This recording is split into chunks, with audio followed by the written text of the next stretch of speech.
Welcome to the Real News Network. I'm Jessica Devereaux in Baltimore, and welcome to another edition of the Wilkerson Report. Now joining us is the man behind the report, Larry Wilkerson. He is the former Chief of Staff of U.S. Secretary of State Colin Powell, and he's currently an adjunct professor of government at the College of William and Mary and a regular contributor to the Real News. Thanks for joining us, Larry. Thanks for having me, Jessica. So, Larry, this week, President Obama is going to begin his trip to East Asia. He's going to be meeting with several officials in Japan, South Korea, Malaysia, and the Philippines.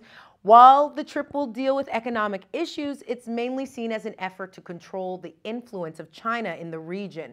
So I want to get your thoughts specifically about this. I'm going to run this soundbite of U.S. Secretary of Defense Chuck Hagel, what he had to say about China and Russia while in Japan. That in the 21st century, this will not stand. You cannot go around the world and redefine boundaries and violate territorial integrity and sovereignty of nations by force, coercion, and intimidations, whether it's in small islands in the Pacific or large nations in Europe. And nations must be clear on this and speak plainly. It takes courage from leaders. So that was Secretary of Defense Chuck Hagel. Larry, I want to ask you, what are your thoughts?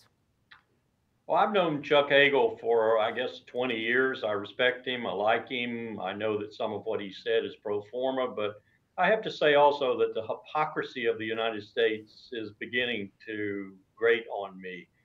We just invaded a sovereign nation called Iraq. We didn't ask anybody. We fly drones every day across international borders without asking anyone. That said, it is a serious situation in the South China Sea. The Chinese need to quit bullying countries like the Philippines, Thailand, Vietnam.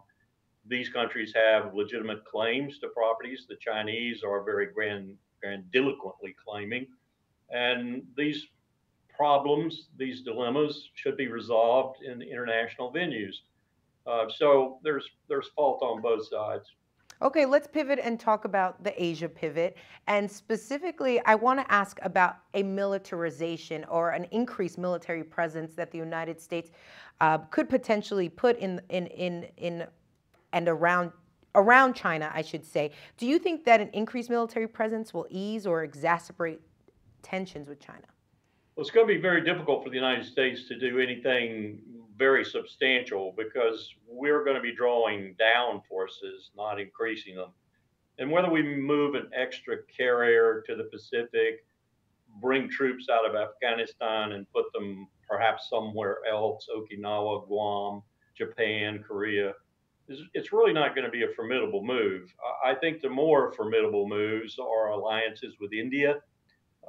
Maybe Japan's getting rid of its pacifist constitution and becoming, as one Japanese person put it to me recently, a more normal country, open parentheses, including with a full up nuclear weapon arsenal, close parentheses. I think these are far more disturbing or destabilizing moves that might cause some problems in the Pacific. And my long range view is out to these moves and the trouble they might cause. Then what kind of relationship should the U.S. be pursuing with China then? I think we should be trying to develop a great state relationship. Now, let me give you a little history there. The Peace of Westphalia, 1648, was such a relationship which brought a lot of peace and stability to what was basically a monarchical world, monarchs, kings, princes. Then we had in 1689, probably more relevant, the Treaty of Nerchinsk between the last of the Qing dynasty and the Romanovs in Russia.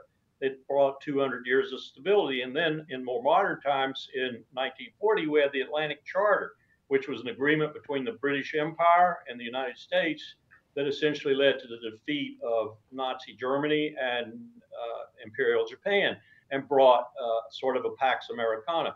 We need a similar arrangement between China and the United States to meet the challenges that we're confronting now, and to include things like global warming. And this would be a consortium where we would recognize each other's desires, cultures, and so forth, and quit more or less accusing each other of things and cooperate on the issues that we can cooperate on. Admiral Locklear, the commander of the U.S. Pacific Command, recently said that we have a lot of issues on which we converge. In fact, the majority of them, not a large majority, he said, but a majority. There are some issues on which we diverge. The task is to manage those issues on which we diverge with minimal friction and to maximize those issues where we converge. And that's what I mean by a great state relationship, not where China and the United States gang up to run the world, but where we lead the way to meeting the environmental, the sustainability, the water, the energy, you name it, huge challenges confront us that we both and the rest of the world confronts too, and that we all have to cooperate in order to meet in this century. That's what we need.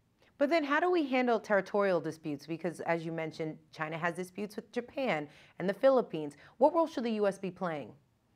I think we should be encouraging, and I know we are, but we aren't putting a whole lot of emphasis on it, the settlement of these disputes in the tribunals, in the international fora that are available for the settlement of them. And one of the things that we need to do, my gosh, we haven't even done this. We tried to do it when Powell was Secretary of State, is to sign and ratify in the Senate the UNCLOS, the UN Convention on the Law of the Sea. We are one of the few countries that hasn't done it. And we're being held up, Jessica. We're being held up from signing this important document under which all of these matters will be adjudicated by the big corporations in this country, like ExxonMobil and others, who want to mine the seabed floor, of which incidentally we own more than any other nation in the world, for private profit, their profit, and not for the common good, not for the what we might call the global commons. This is absurd. We need to get out of this corporate complex we're in, throw off this oligarchy, and begin to run this republic like it was a democracy again.